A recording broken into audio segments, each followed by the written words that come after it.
Hi everyone, and for this little extra check-in for week 18 of my No Buy year, I wanted to go through a few reasons why keeping a wish list might actually be a mistake.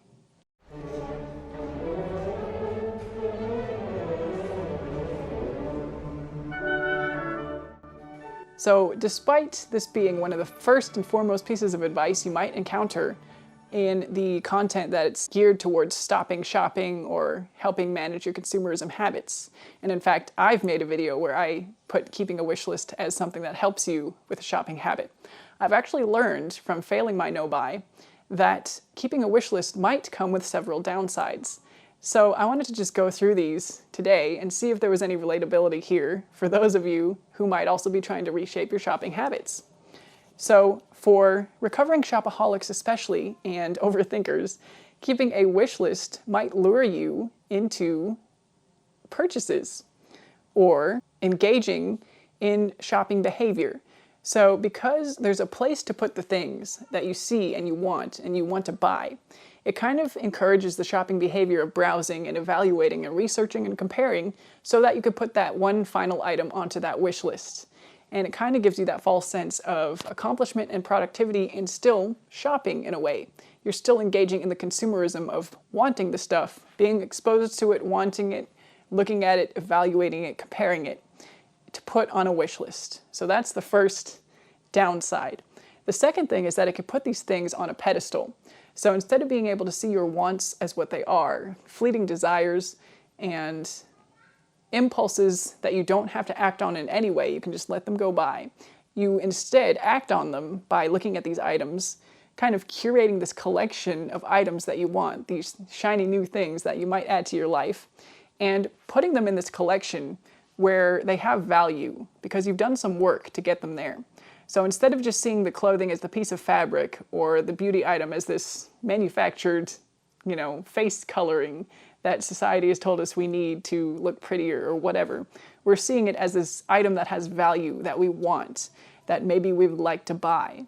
And I understand that part of the point of the wish list is that it's a place for these things where you can put it and forget about it and let these things fall off as you no longer want them anymore.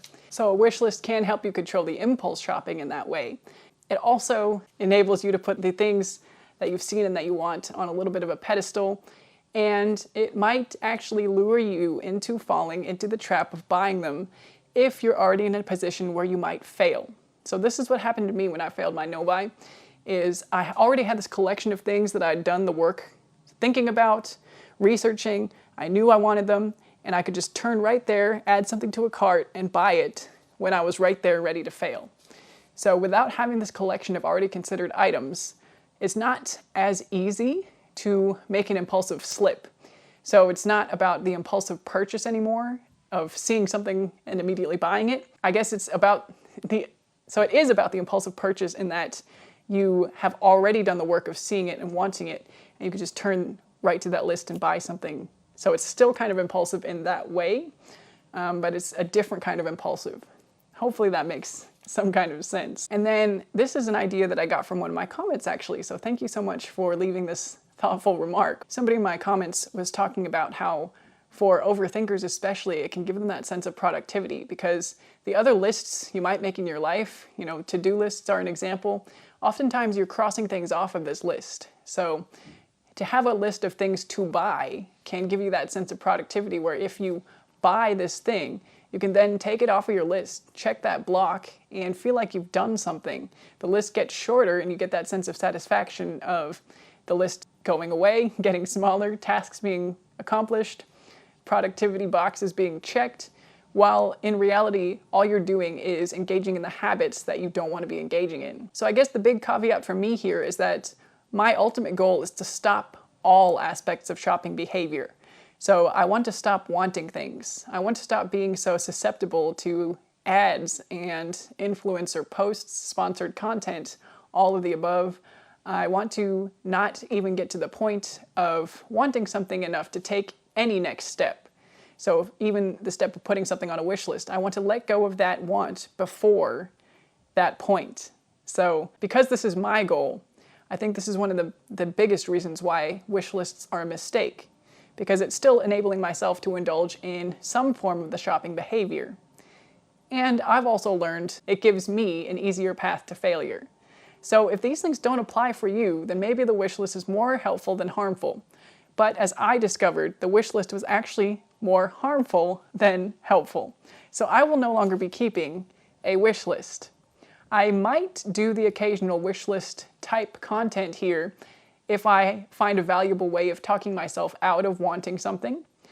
But I hope that I won't have any massive month-long lists of things that I wanted to buy but didn't anymore, because my habits will be changing. And the reaction I have to seeing something that I want can hopefully be managed in that moment to the point that I can realize that whatever I'm wanting is not something I need, and it's not something I need to give additional value by wanting or continuing to want or adding it to a collection of these shiny objects that I've deemed worthy of keeping on my search list. The one exception I can maybe see in this category is if you have a dedicated thrifting wish list, as in you're going to a thrift shop in person with some dedicated needs in mind. I'm not there yet because this is my no-buy year, so I'm not going to engage in any of that behavior. But I do think the secondhand market might be the one exception to this wish listing rule. Because otherwise, if you're going into a Goodwill or a large thrift store with a lot of clothing selections, you might be at a little bit of a loss without any idea of what you're looking for. So there are exceptions where I do still believe that having a wish list might be helpful. But for me right now, in my goals and where I'm at in my no-buy year, keeping a wish list is not something that I'm going to continue doing. And I just thought that this was interesting because keeping a wish list is on so many of those advice columns or videos or whatever, advice content on how to stop shopping. So contrary to popular advice, you may want to reconsider whether or not keeping a wish list is helpful or hindering your progress. All right, that's all I have for you today. Thank you so much for being here. If you have any comments or helpful advice, please leave them below. I love to read them, and I will see you in the next one. Bye for now. Kind of puts the kibosh on that shopping behavior, and it gives those ads less power. Hang on a second, I'm getting a phone call. Hello? I hope I didn't interrupt you recording something. You did, but... So if you're gonna buy something, the easiest place to turn to is your wish list.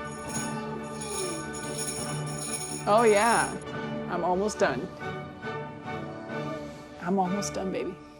Can you go downstairs and I'll be right there? Oh, look at that. And if you go downstairs, I'll get you a chocolate. Yeah.